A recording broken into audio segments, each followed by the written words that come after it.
All right, here we go. Right off the factory assembly line, hot off the assembly line, the Cyber Engine Night Morpher Airborne Squad Awakening Limited Edition from Mastermind Creations down here. It does say ages 16 plus up here in the corner, if you can see that, because it is a fancy schmancy collectible.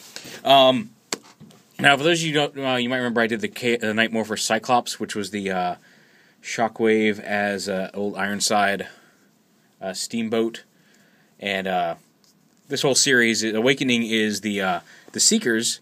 The Awakening version is a special limited edition preview version of the Seeker molds from the Hearts of Steel miniseries, or based off the Hearts of Steel miniseries, I should say, and it's really cool. These are sold out as far as I know. There was a very limited run of, I think, of 500 of these made for the public. It's just kind of, like I said, it's a preview for the fully painted editions. Normally they would have a number printed right here. Would say like 1 of 500 or 2 of 500 or whatever, 53 of 500. And this got rushed out to me so fast that they forgot to put the number on it, which is fine. I'm okay with that. But otherwise, it's just a plain white box and then a little warning here on the back with the Mastermind Creations logo, and I love the little penguin. I don't think I've noticed that their logo was a little penguin before, but that's really cool. So you open up the box, and inside is the Night Morpher Awakening right here. The Airborne Squad Awakening. And it's basically, it's the Airborne Squad mold. The same mold that's going to be used for Screecher, Stormer, and Warper, which are, of course, Starscream, Thundercracker, and Skywarp, respectively. But it's done up in a black and gray plastic. It's a full-on production-quality version of the figure, just done to look like a prototype, like when they first woken up and they haven't, taken on forms or whatever yet. That was called the Awakening version, but yeah, it's non-specific. And it's supposed to just kind of give the quality of the toy with the feel of a prototype. You just take them out here, and inside the box there is also, you get the figure itself. You've got a bag with some instructions and a warning sheet, which we'll go over. And then you've also got, it comes with all 3 sets of weapons. You've got Warper's kind of double-barreled shotgun cannons, and then Stormer's, I don't know, high-tech electrocution cannons or something here. We'll show those off. But you get, and then, of course, it comes with Screecher's chain guns attached. So you get all 3 sets of weapons, so this can be the Awakening version of any one of the 3 Seekers that you so desire. Or just a random generic 4th Seeker who just happens to be able to use all the weapons. So now, and in this bag, before we get into the figure itself, you get a fold-out instruction sheet, which shows you all the various, how to transform it. It starts over here and goes down to here. Which we're going to set to the side and reference. You also get, and this is really nice, you get a handy-dandy warning sheet here. And basically this is just nothing serious, but it's just telling you, okay, all the points of these wings are sharp, the propellers and the wings, just be careful with those. They're pointy, and they are. But then it says, here are some places where, just due to mostly just due to the size, because some of these parts are very tiny. Here's some parts that are thin or fragile. It doesn't mean they're going to break. I've played with this a few times.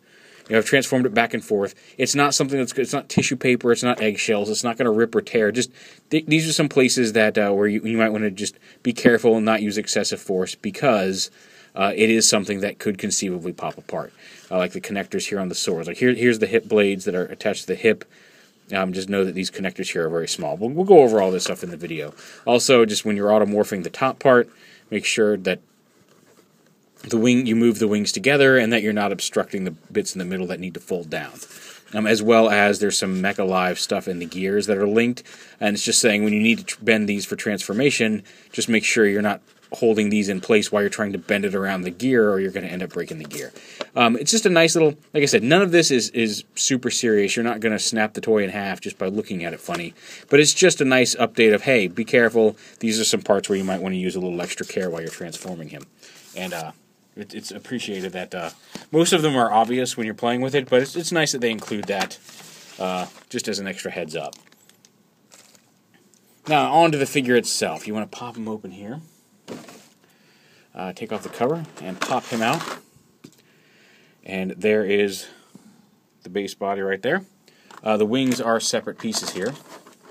And we'll go ahead, we'll attach those in just a moment. Set this over here.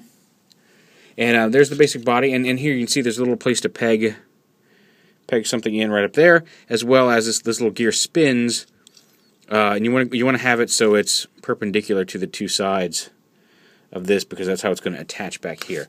The wings attach on back here, and you can see here's the slot for this piece to go in, and then this little peg right here goes into the wing. You just want to pop it, line that up so that goes in, and then just snap it into place on the back like that. You want to have this piece with the peg facing forward. Oh wait, no, I did that. I put that on the wrong side. Silly me. You want to have the smooth part facing forward, so I put that on the wrong side. You want to take this and pop the peg out. Take this and put it so the smooth part is facing forward. And you do that because you want this piece to be on top in vehicle mode. But once that's on, I do the same thing over here. And there he is, all put together, combined with the wings. Very cool. And again, this has got Screecher's weapons here, the chain guns. They do spin. Just by the way they're put together, you have to manually do it, and they don't spin freely, but you can spin the chain guns if you so choose, which is kind of cool. Posability-wise, he's got a lot of it. He's got a ball-jointed neck here. The propellers all spin. He's got some nice, I guess it just hinges everywhere. Lots of rotational joints. The wrists are on some limited ball joints, so you can rotate them and get them around. You got ratcheting hips in both directions, thigh swivel, the knee joints. These are on the feet are on ball joints and a hinge up here, so you can get a lot of range of motion there. The heels are on swivels. You've got a lot of options here with these guys. Really, really neat. And again, you can see there's the Mecha Live gears in the legs. That as you rotate those gears, spin, which is kind of cool. And again, this is the gray version, and he's nice, and you can see all the detail, and it's really great. The colored versions of these are beautiful. I mean, like, pictures don't do them justice. I took my own pictures of these at TFCon, and even looking at them online just really just does not do the colors on these things justice. They're shiny, all the detail is brought out. This is very cool, but wait until you, like, if you didn't get in on one of these, definitely want to check out one of the painted versions. Get your favorite Seeker in this mold because they're beautiful, and the mold itself is really, really cool.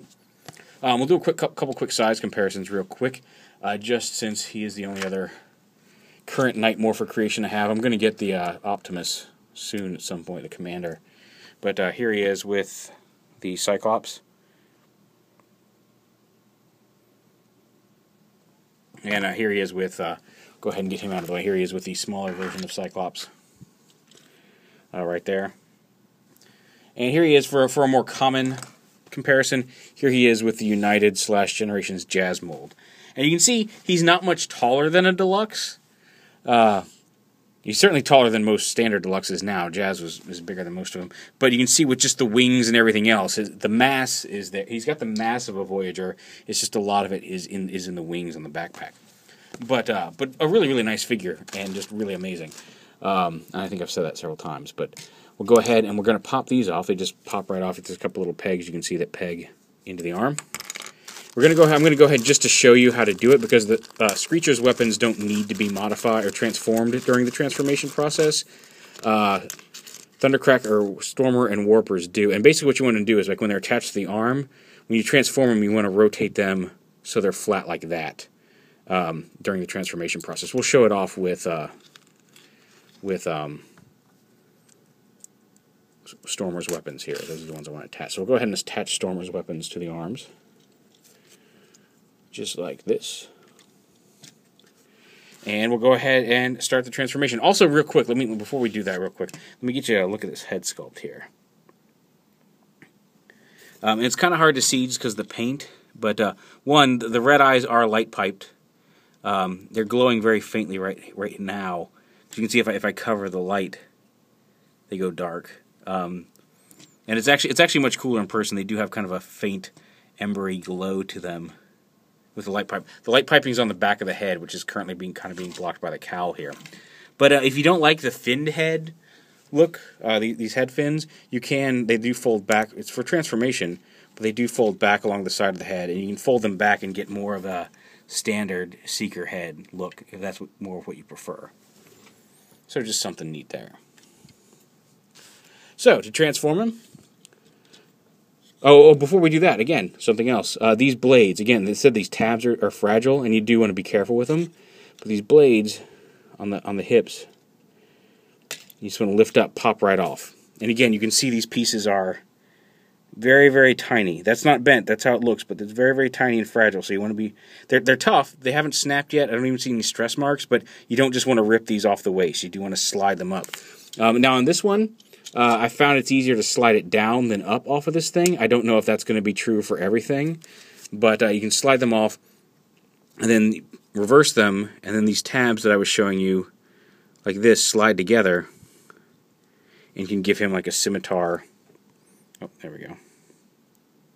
Scimitar type weapon to hold, like a double-bladed sword, as well as you can just pull these off, and you can hold them individually as swords, or again, just like this, you just line these up, and you can slide them together to make a double-bladed scimitar. And again, to reattach these, like I said, this one works easier if you go in and out through the top. So I'll take this and I'll just push it right back onto that connector right there.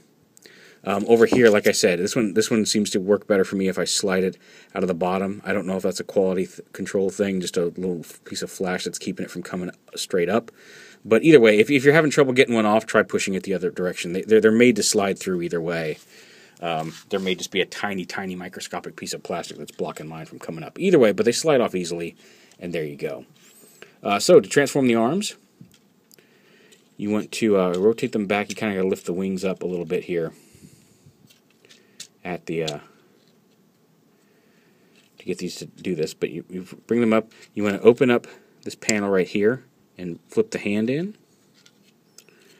And then, actually, you don't want to close that panel up. You want to leave that open. Rotate the whole arm back. You want to leave the shoulder arm, the armor forward, but you want to rotate this piece back. There's a hinge right here in the middle of the bicep, and you want to bend it at that joint right there, and then fold this up, and this little tab is going to peg in right here under the arm. Just like this. Just peg that in like that. And then, and like I said, when I mentioned before, the guns, you don't want to have them like this. You want to take that and rotate it flat for vehicle mode. Now this piece right here, you're going to bring the wing up, and on the wing itself, this little blade, you can see there's a couple little tabs on either side. It sticks out just a little bit on either side of the arm. And those are going to slide into these slots right here on the arm. So you want to bring this down, and you want to slide it up, slide those tabs into the slots on the... Oh, I just unplugged it from the waist. Hold on. I'm going to do this, try to do this as quickly as possible, but I'm not going to rush it because I don't want to break anything just due to the carelessness of rushing, but yeah, so you get that up, and then you slide those tabs into those slots.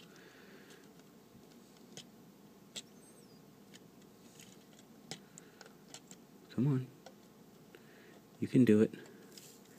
You can do it. There we go, just like that. And then once that's closed, then you fold this up, and this tab's going to help hold that in place. I really like how that works. It's nice. I love the way it locks everything together, as well as I love the way it integrates the arm into the wing and makes it look like it's supposed to be there, as opposed to just folding something up and sitting it on top of something else. And you just do the same thing over on this side.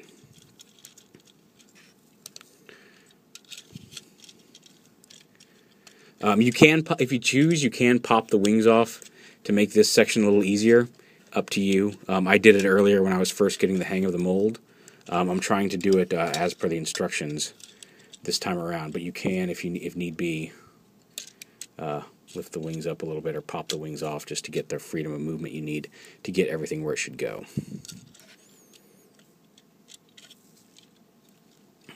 Actually, if you want to, you can probably just go ahead and... Yeah, if you want, you can just go ahead and transform his head into the robot mode. You also want to take the arm and slide it from the shoulder joint, you slide it down to the shoulder joint so it also sits a little lower and doesn't impede the wings at all. Just like that, yeah. Fold that up a little bit. Yeah, once you do that, it should all go together very easily. Come on. It's just a matter of getting everything lined up. Oh, that's right. There we go. Keep that open. Slide that into the place right there, just like that. Close it up. And there you've got the upper body more or less transformed.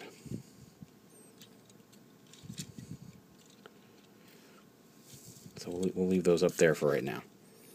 That's a whole lot easier. I followed the instructions earlier, and the instructions show this step much later in the flip the wings up later in the transformation process. It's way easier if you just do that first. Then this piece comes up, flips the pin out, and you want to take these and connect them in right here. They'll tab in right there to lock everything in place up top there. And then you come down here. You want to lift up. You want to disconnect this piece right here and rotate the whole shebang around. Flip this up. Flip up these hip armor pieces. And again, this is one of the areas where it says to be fragile, only because it is very thin here. You shouldn't have any resistance. The instructions show these coming up a little higher than this. Don't force them, because they don't need to go up any higher than this for the transformation. So if they don't go up as high as the instructions show, don't push them. You will snap them. But if you just push them up to where they stop, there's no resistance. If you meet any resistance, try to wiggle it lightly. Don't push too hard. But they should just freely slide right up like that. Bring this cow catcher up, take this piece and flip it up like that, so it looks kind of like that from the side. And then the legs here, we're going to bring them up like this, and you want to rotate them so they're facing inward and bring them to the back like this. This tab right here, we're going to bend the leg. There's a joint here and a joint here, and what we're going to do is we're going to bend the leg around so that tab goes right into the leg here.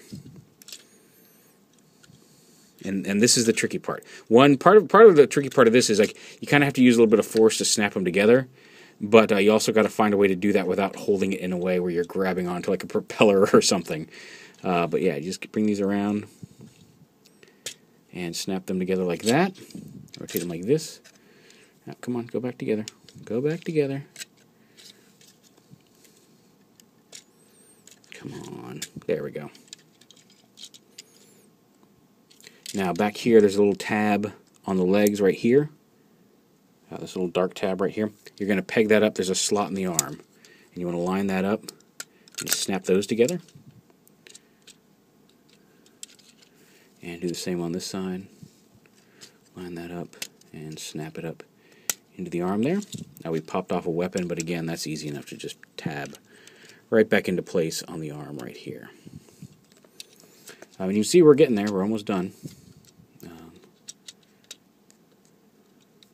And then up front here, you want to take these pieces right here and tab those together like that. And then you take the feet, you bring them forward, and you just want to slide them right in there so the foot touches the heel, which gives you that lower wing. And there you have...